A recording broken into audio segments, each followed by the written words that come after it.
Salut, alors dans cette vidéo, on va analyser les différents marchés pour mieux trader cette semaine. Donc ici, on va commencer sur le pétrole. On a eu un mouvement qui est très intéressant ici puisqu'on a cassé le niveau de résistance donc des 88 à la hausse. Donc là, on a une cassure haussière. Ça pourrait nous emmener sur des objectifs un peu plus hauts, notamment ici un objectif à 100, l'objectif principal. Donc là, voilà, on a une opportunité qui est assez intéressante sur le pétrole avec une hausse, une cassure de résistance, potentiellement un pullback dessus pour ensuite repartir et finir la cassure. Donc voilà, en tout cas sur le pétrole, on a une opportunité qui est assez intéressante.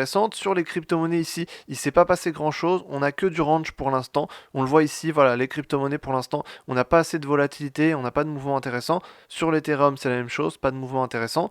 Sur les indices ici, sur le S&P 500, on a potentiellement un peu de volatilité, mais là voilà, on est dans un range globalement entre 4330 et 4600. Donc là, on est dans un range à l'intérieur de ça. Pour l'instant, on a le milieu ici à 4440. Donc pour l'instant, on est dans un trading de range ici sur le S&P 500. Ça peut très bien fonctionner. Sur le CAC 40, c'est la même chose ici. On est entre 7100 et 7500. Pour l'instant, on est dans un trading de range. Là, on est plutôt parti pour une baisse. Donc on a plutôt des bougies baissières. On pourrait venir chercher les 7100, rebondir dessus pour repartir sur 7500. Sur le gold ici, alors le gold, on a quand même un peu de volatilité. On a quand même des mouvements intéressants. On a rebondi ici sur les 1890. Donc là, c'est intéressant. On est parti dans un petit mouvement haussier. Et là, on repart dans un mouvement baissier potentiellement. Donc là, on a une tendance qui est plutôt baissière de toute façon. Et là, actuellement, on est plutôt parti pour une tendance baissière. En tout cas, le graphique indique potentiellement qu'on pourrait partir à la baisse un peu plus. Donc si on part à la baisse, on va viser 1900 et puis le plus bas ici qui est à 1890 pour potentiellement rebondir dessus ou le casser. En tout cas, pour l'instant,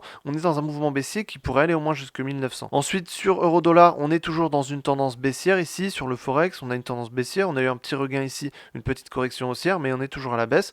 On vient sur le niveau de support. Il y a des chances que ce niveau de support soit cassé pour qu'on aille encore un peu plus bas, notamment sur 1,07. Sur le GBP/USD, on est toujours dans un trading de range ici. On est au-dessus des 1,26 pour l'instant. Donc voilà, on a un niveau de support ici qui est en train de tenir. S'il casse, on ira sur 1,24, 1,23. Sur USD-Yen ici, on a une configuration qui est assez intéressante puisqu'on avait cassé le niveau des 145 à la hausse, donc le niveau de résistance.